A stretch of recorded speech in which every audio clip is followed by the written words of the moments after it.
അപ്പോൾ ഇന്നത്തെ വീഡിയോ എല്ലാം കണ്ടു കഴിഞ്ഞല്ലോ.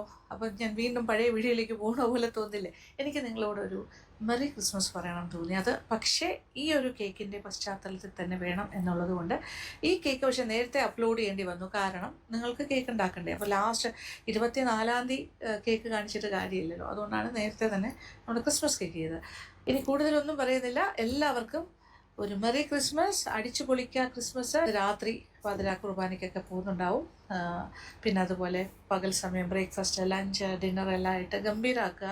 സുഹൃത്തുക്കളോടൊപ്പം, ബന്ധുക്കളോടൊപ്പം, കുടുംബത്തിനോടൊപ്പം ഒക്കെ ക്രിസ്മസ് ആഘോഷമാക്കുക. പിന്നെ നമ്മളെ കൊണ്ട് പറ്റുന്ന പോലെ പാവപ്പെട്ടവരെയും സഹായിക്കാൻ ശ്രമിക്കണം. നമ്മുടെ ഈ സന്തോഷങ്ങൾക്കിടയിൽ അവരുടെ ദുഃഖങ്ങളും കാണാതിരിക്കരുത്. അതായത് നമ്മൾ അതിനു വേണ്ടി, ചാരിറ്റിക്ക് വേണ്ടി കുറച്ച് പൈസ അല്ലെങ്കിൽ എന്തെങ്കിലുമൊക്കെ ഭക്ഷണകാര്യമായിട്ടും വസ്ത്രങ്ങളായിട്ടും ഒക്കെ കൊടുക്കാനും ശ്രമിക്കണം.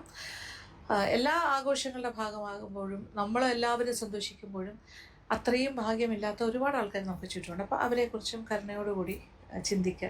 ഇപ്പോൾ യേശുദേവൻ പറഞ്ഞ കാര്യങ്ങളും അദ്ദേഹത്തിൻ്റെ ജീവിതം തന്നെ ഒരു എക്സാമ്പിളല്ലേ, ഒരു ഉദാഹരണമാണ്, എല്ലാവർക്കും ഒരു വഴികാട്ടിയുമാണ്. അപ്പോൾ നല്ല ചിന്തകൾ, നല്ല ചിന്തകൾക്കപ്പുറത്തേക്ക് നല്ല പ്രവൃത്തികൾ, ഇതെല്ലാം നമ്മുടെ ജീവിതത്തിൽ ഉണ്ടാവണം. അപ്പോൾ എന്തായാലും വളരെ സന്തോഷമുള്ളൊരു ദിവസമായി മാറട്ടെ എല്ലാവർക്കും ക്രിസ്മസ്. എലൻ വ്ളോഗ്സ് എന്നുള്ള നമ്മുടെ യൂട്യൂബ് ഫാമിലിയുടെ എല്ലാ അംഗങ്ങൾക്കും, എന്നെ സ്നേഹിക്കുന്ന, എൻ്റെ കുടുംബത്തെ സ്നേഹിക്കുന്ന എല്ലാവർക്കും എൻ്റെയും എൻ്റെ കുടുംബത്തിൻ്റെയും merry Christmas. Thank you so much. Thank you for watching. Keep on watching Lakshmi vlogs. Love you all.